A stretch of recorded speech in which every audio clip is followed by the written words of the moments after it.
Well, if you were making your household budget, would you ever assume your salary is just going to go ahead and double, your spouse will get a huge raise and promotion, and then keep your house, and the value of that will be increasing double-digit year in, year out? Well, the next guest says that is kind of how the White House is handling this country's budget, with very, very rosy assumptions. Jordan Goodman, the personal finance expert and author. This is his 13th book. This guy's like the Stephen King on finance. Master your debt.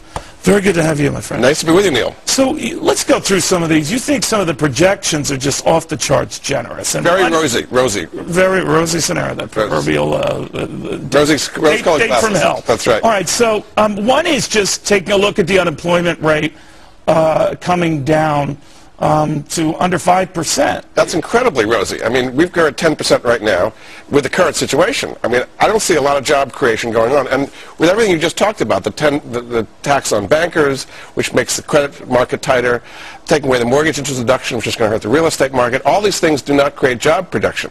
So to get down to a 5% unemployment rate they're talking about is not going to happen. But, you know, when I looked at their GDP assumptions, and this is a gauge of how much they assume the economy will grow in future years, it seems a little generous given these deficits and given the fact that a lot of things could hit the fan in a couple of years, as you've warned. Right. And yet that's built into the assumption. And we stress this because if these are the underlying assumptions in your math, obviously you're going to have more generous revenue gains here. Makes a huge difference in what kind of GDP you get, what kind of revenues you get. Now, last year, revenues plummeted dramatically for the federal government because they didn't assume these things were going to happen.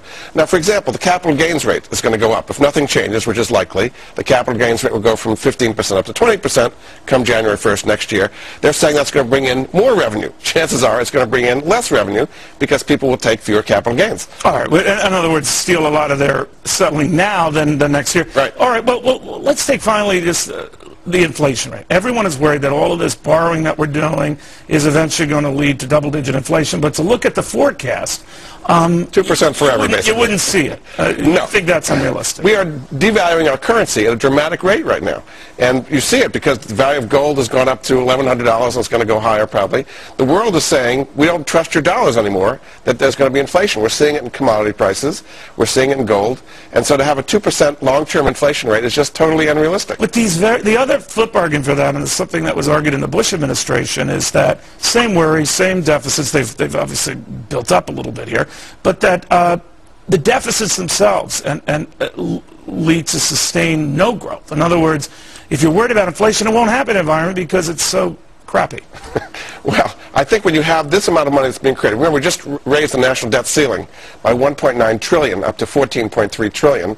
That is devaluing our currency, meaning people need more dollars. We're inflating our way out of it. It's like waiting for financial Godot, right? I mean, eventually you're right. It's going to be a worry. Are you surprised that it hasn't happened yet, Jordan?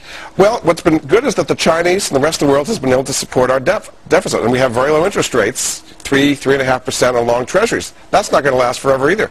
If we have starting interest rates going up on what we're paying for these debts, that in itself could add a lot to the interest calculation of it. You know, a lot of people say, what can I do with myself personally about something like this? And what I think they should do is take control of the situation. There are ways, in this new book you just showed, this Master Your Debt, I've got a strategy in there called Mortgage Equity Acceleration, where you can literally pay your mortgage off in about 5 to 7 years instead of 30 years with no increase in payments.